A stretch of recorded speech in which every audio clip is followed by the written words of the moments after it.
we have our basic response status line, and just like the request, the status line is followed by a number of headers.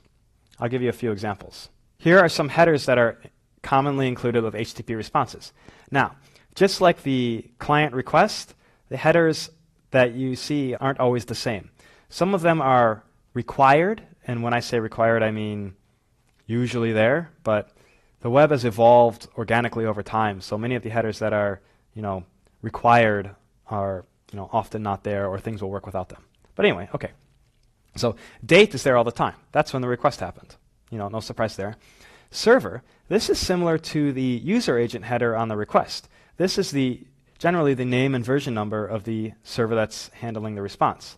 Now, personally, I try to never include this, or if I do include it, I make something up, because otherwise you're just giving free information to a would-be hacker who wants to know, what vulnerabilities work against you.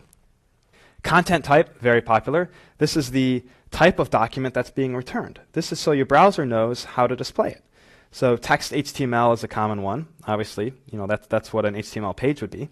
You could see image PNG or image GIF. If it's an image, that sort of thing. And content length is how long the document that follows is. Content length is often included, but it's not strictly required because the browser will know when the document's done receiving data because the connection may close. And there's other ways of also telling the browser that I'm done sending data, but it's not super relevant right this second. We've discussed the basic requests and responses. Let's play around in a terminal a little bit and practice with these a bit. Okay, so open up a terminal. If that is not straightforward on your machine, we'll have some class notes on how to do that. You Windows users might have some challenges in front of you. So we're in our terminal, and we're going to use a program called Telnet to make some internet requests to web servers and watch the HTTP go by so we can see it in practice. Okay, so let's make a request. Okay, I'm making a request to udacity.com port 80. This is the request your browser would be making if you were loading udacity.com in it. It would connect to udacity.com port 80, which, if you recall, 80 is the default. Okay, so I'll hit enter. We connect, and now I'm going to send the request line that we talked about before. Now I'm going to send to HTTP 1.0, and I'll explain why in a second. And I'm going to include the host header. Google wants this because, as we discussed before, it's hosting a lot of different web servers on that machine. Now, let's scroll back up to the top of this. You can see the request we made, get/HTTP 1.0 host udacity.com. Now, why did I do 1.0?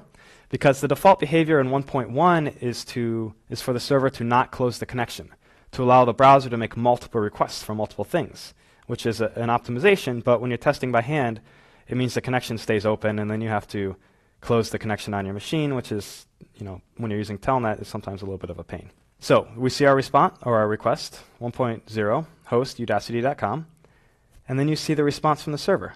Here's the status line, HTTP 1.0 200 OK. So that means it worked, and now you can see a bunch of headers. Some of these headers we've seen and discussed before. Here's date. Here is the server. It's Google front end. Here's the content type, text HTML. That means we're receiving HTML, which is no big surprise. And if we scroll down, following the status line and the headers, we see the actual response document. And this is HTML. This is this type of stuff we were working on before. This is complex, but you get the idea. Lots of HTML.